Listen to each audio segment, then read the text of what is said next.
Francis Ngannou gets knocked out cold by Anthony Joshua, and it looks like Francis Ngannou's boxing career is over. Stay tuned to hear my thoughts and reaction to AJ versus Francis. I'm Wyatt, and this is Fight Society. All right, guys, so Francis Ngannou just got knocked out cold by Anthony Joshua, and it looks like Francis is not going to get any more boxing fights, or at least not at this magnitude. And my reaction to the fight is that Francis just didn't look good. He looked outmatched, outgunned. Anthony Joshua had the speed advantage, the technique advantage, and eventually put Francis out after dropping him twice before the KO. Now, I got to give a shout out to Francis first. I'm an MMA fan before anything else, and I appreciate that he dreamed big, he secured a gigantic bag, and put the boxing world on its heels with his fight against Tyson Fury. If you fly close to the sun long enough, you're going to get burnt. And that's what happened today. So before I get into anything else, I just want to say shout out to Francis. Made the MMA community look good. Made a shit ton of money.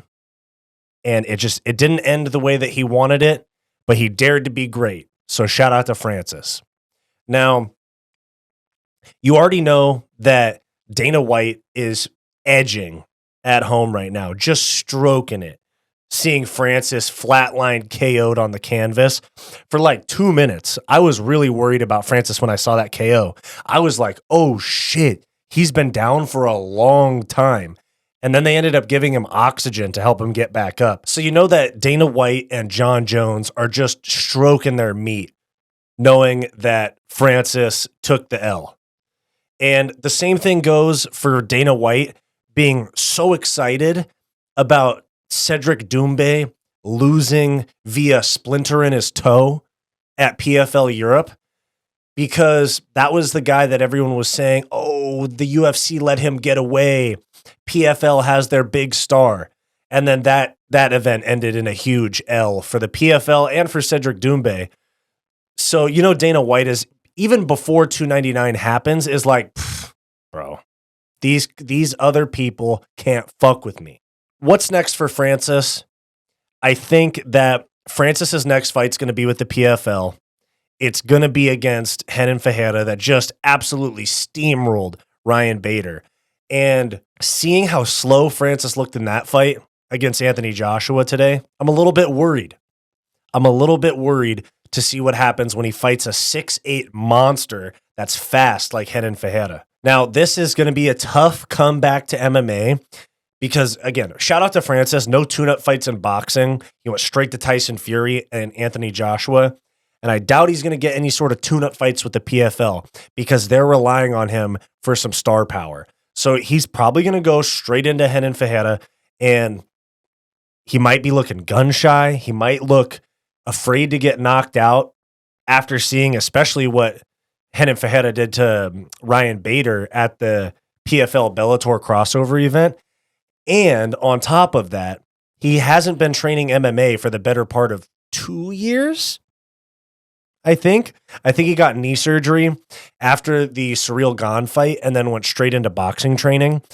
So the movements, the potential for level changes and grappling, even dealing with kicks, this is something that Francis could have a real problem with. And if he rushes into a fight with someone like Renan Ferreira, I feel like it's not going to go well for Francis. He needs time to let his brain recover from a knockout, and he needs time to get back into the swing of things in terms of MMA.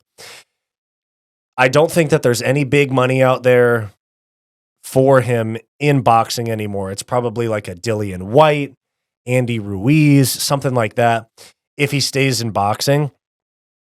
And the fact of the matter is he's not going to get another $20 million payday. He probably won't even get another $10 million payday. His best bet is to close it out in MMA, maybe get a couple of wins to where people, getting a couple of PFL wins to where people might start talking about him and John Jones again. But for now, it's not looking good for Francis in terms of getting big boxing fights. Now, there's a few things that are kind of weird that have come up this week, and I don't want to call Francis a liar, but there's just some weirdness about some of the things that Francis has said in the past week that have stuck out to me. The first one is the $600,000 payday that he allegedly got from the UFC for the Ciryl Gane fight, which was his last fight in the UFC. I don't understand how he was only getting paid $600,000, but also having a multi-$100,000 watch on his wrist, driving a Mercedes G-Wagon, and living in an expensive house in Vegas. That is a little weird to me. I don't want to go and call Francis a liar, but I just think that it's misleading a little bit to say, oh, I only made $600,000, but my car is worth $250,000 and I have in this house. And I know there's sponsors and things like that, but he probably made at least a couple million for that fight.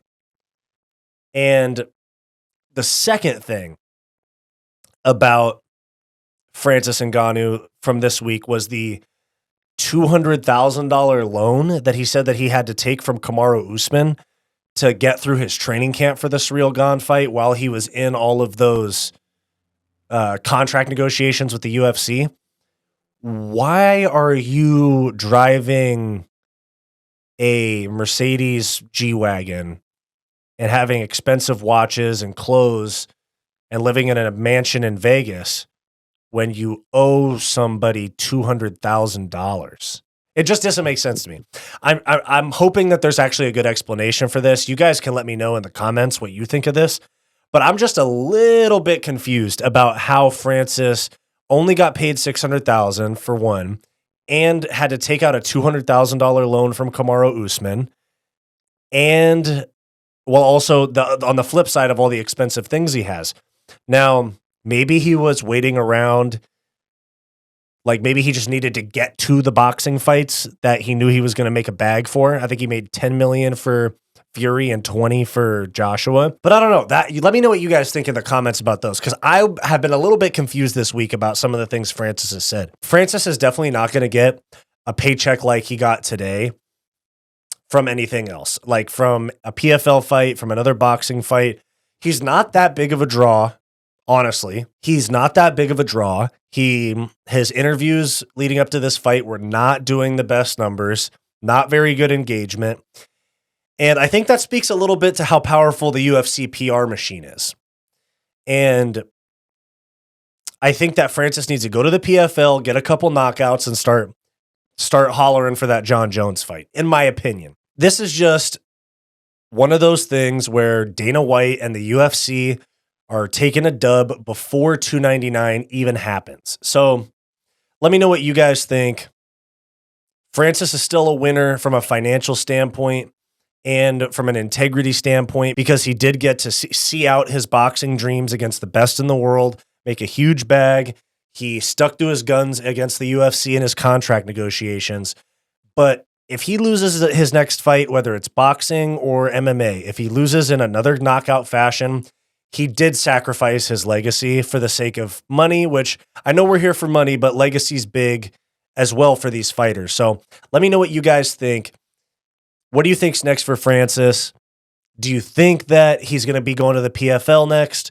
Do you think that he's going to be boxing again? Let me know what you think. If you like this video and you want more content just like this, click that subscribe button down below. If you want more content from me, go check out my weekly comedy podcast, the Hissyfit podcast, and go check out my personal channel, Wyatt's World. Go watch this suggested video, and I'll see you next time.